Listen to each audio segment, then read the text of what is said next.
New client, Toyota Fortuner. Okay, so for today's vlog, ito po yung gagawin natin, another Fortuner. So ayan, so ito explain ko lang. Ayan, no, nakita nyo walang kapit yung pintura, kasi usually yun nga yung nangyayari, hindi nagpi-PP primer. Pag mga plastic, usually ganito, pakita ko sa inyo, lalo na pag mga brand new, pinaka the best talaga kung gagamit ko yung PP primer, kasi kung pa-primeran nyo lang yan ng normal na primer, walang kapit yung pintura dyan. So yun, mga naso-shortcut yun kasi medyo may presyo yung PP primer. Aside from pa-primeran nyo pa rin talaga siya, pinaka mainam is gamitan ng PP primer. Tapos ayan po, makita nyo, faded na yan, bagong pintura lang raw to, kabubuga lang, tapos yan na yung nangyari. So yan, may tama rin siya dito guys. Ayan, may tama. Balikan natin. So nag-usap kami ni sir, so sinasuggestan ko siya, usually pag ganito is talaga pinaka-mainam strip, para yung pinaka ilalim niya, yung pinaka foundation niya is mare-refresh natin. Kasi kung sinabing wash over, pabatong lang tayo, so minsan hindi talaga tayo nag-warranty pagka ganun, kasi papatong tayo eh. Ang nagmamatter doon yung ilalim. Pero yun nga, since gusto niya lang maibalik sa dati, yun, so re-repaint natin, sasagarin na lang natin sa liha, tapos para tumibay-tibay, ipaprimeran na lang natin siya ng buo. So ayan guys, sinasagatin natin yung liha ng Fortuner. So ayan guys, bale nililihan natin yung bubong, so sinasagad pa natin. So ayan, makita nyo, halos palabasin na natin yung bakal, since yun nga, hindi nga siya i-stripin. At yun, nag-agree naman rin kami ni sir na kasi talagang, actually ito nga bagong lang to, bagong wash over lang, pero ayun, umaano yung pintura nyo, mas walang tibay. Pero the best pa rin talaga dito is strip talaga. So ayan guys, ayan, makita nyo, natatagalan tayo magliha pag sadsad. So ito rin, ganun din mangyayari dyan. Ayan o, ayan, sasabi ko sa inyo, bagong pintura lang yan, pero ganyan na nangyari. Ano na siya, faded na, tapos bitak-bitak ba yung pintura. Ayan guys, so makita nyo, walang kapit yung pintura, natanggal na. Ayan. Ang tintab ng masilya, oh. Oo, hindi niliha, walang kapit. So ayan guys, magkakalas-kalas na po tayo ng mga nito. Kakalas-kalasin na po natin. So ayan, tanggalin natin yung mga cladding na ito. So ito naman guys, so since brand new po itong bumper nung Fortuner natin, so kailangan ginagamitan siya ng PP primer, hindi basta-basta primer, kasi para kumapit yung niya, yung kulay niya, yung pintura. So ayun. So ayan guys, nakalas po natin, tapos ayan, nililihan na natin.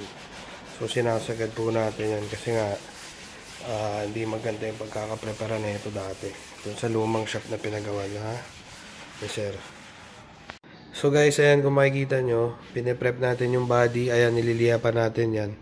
Tapos pag sinadsad pa ulit natin na liha yan, tapos medyo makikita natin ibang habulan pa natin ng konti. Pagkatapos po nun, pwede na ho natin siyang primeran. Tapos ito naman po yung mga cladding. Ayan, kung makikita nyo, nakalas na po natin yan. So again, ayun, so tayo kinakalas-kalas po natin talaga, para yung mga singit-singit niya ay nabubugaan talaga. Hindi, kumbaga talagang nag-e-effort tayo nakalasin yung mga cladding ng sasakyan, para kumbaga malinis tignan, tsaka maganda yung pagkabuga. So ayan. So okay guys, ayun, bale hindi na natin naabutan. Bale kahapon kasi wala tayo, paggawa tayo ng suspension ng sasakyan natin. Pero ayan na, makikita nyo na primeran na natin ang buo yung hood niya. So nasagad na natin na liha, pati yung kanyang bubong.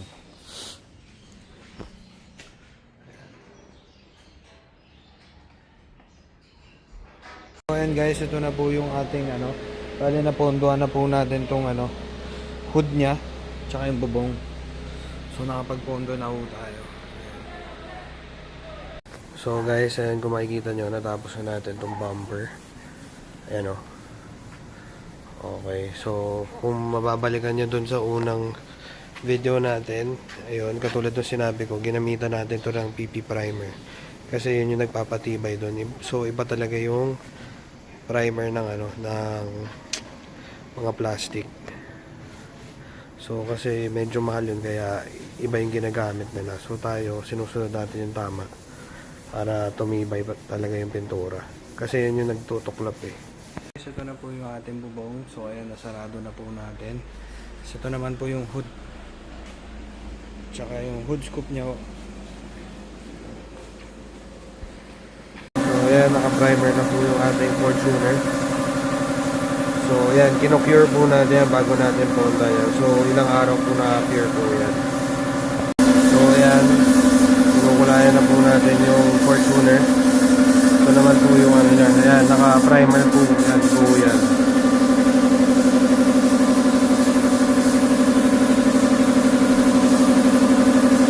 So ayan guys, first layer tayo ng top coat.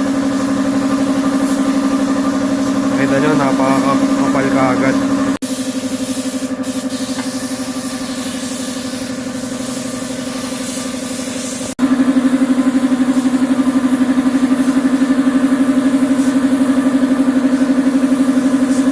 So guys, ayan na po yung ating napinturahan na po natin.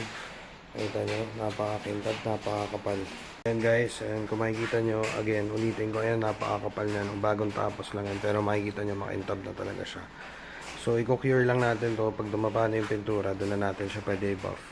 So, ayun, lagi ko sinasabi sa mga vlog natin, makapal tayo mag-top coat para talagang, kumbaga yung kintab niya ay talagang makintab pa rin siya at hindi siya madaling magkumupas. At the same time, ayun, kahit i-buff nyo na i-buff, talagang matagal siya. Depende sa nagbabuff baka masunog, pero makikita nyo naman napakakapal. May makikita kayo ibang mga gumagawa, pero ilang layers lang yun, dinadaan lang sa buffing. Pero ito naman makikita nyo guys, oh. Napakakapal yan, bolito, tsaka hindi tipid sa materials yan guys. So guys, ito nakita nyo, yan, yung spoiler na ating Fortuner. So ito naman yung bumper. So ayan, kinocure lang natin yung mga masilya niya. Silyain pa natin, ayan, maninipis lang yan guys. So nakita nyo, primer buo rin po yan. Ito na yung ating Fortuner. So ayan guys, luluyan na natin yan para pwede na natin mabuffing. So ayan guys, ilihain na natin yung buong katawan na ito. Ayan, makikita nyo. So ganyan siya pagka natapos. Ayan, ito malikabok na lang yung hood eh. Ayan. So okay guys, ayan. So ganyan yung itsura niya pagka nariha tapos pag binoff. First buffing pa lang po yan guys. Okay guys, binubula lang natin tong Fortuner, tapos kakarwash na lang natin to final buffing. Pero ito first step buffing pa lang naman to. Napakakintab oh. Guys, so nakita nyo, napakaganda ng ating Fortuner. First step pa lang po yan kasi binubuo pa lang po natin yan. First step buffing pa lang yan, pero napakaganda oh. Ito yung dapa ng pintura. Ayan, nakita natin. Oh, may mga alikabok pa lang. Pero napakaganda ng kulay niya. Ayan. Diba? Balikan nyo yung unang dating niyan dito. Tignan nyo guys. Napakalayo na. Kung nyo magpa-wash over, message lang kayo sa page or tawagan nyo. Kung meron naman tayong phone number doon. And ayun. Sendan nyo ako ng picture or sendan nyo rin ako ng video. Kasi ang in-estimate po natin dyan is yung paint condition, body condition, tsaka yung mga kailangan gawin or palitan. So much better kung madadala nyo rin dito sa shop para ma-estimate natin na maayos. Quality materials lang po tayo, hindi natin kaya tapatan yung mga bagsak presyo, mga tigo 1.5 per panel. Hindi tayo gumagamit na yan, makita nyo guys, oh. Ultimo pang buffing natin. Tsaka yung mga machines natin, ilan yung ginagamit natin. Hindi tayo gumagamit ng mga China or any other substandard materials. So ayan na guys, final buffing na tayo. So ayan, naka-wash na natin. Diba, napakaganda oh. Kapit natin. Nakita niyo yan. Polish na tayo guys. Ayan o, ibang machine naman gamit natin saka ibang part yung ginagamit natin.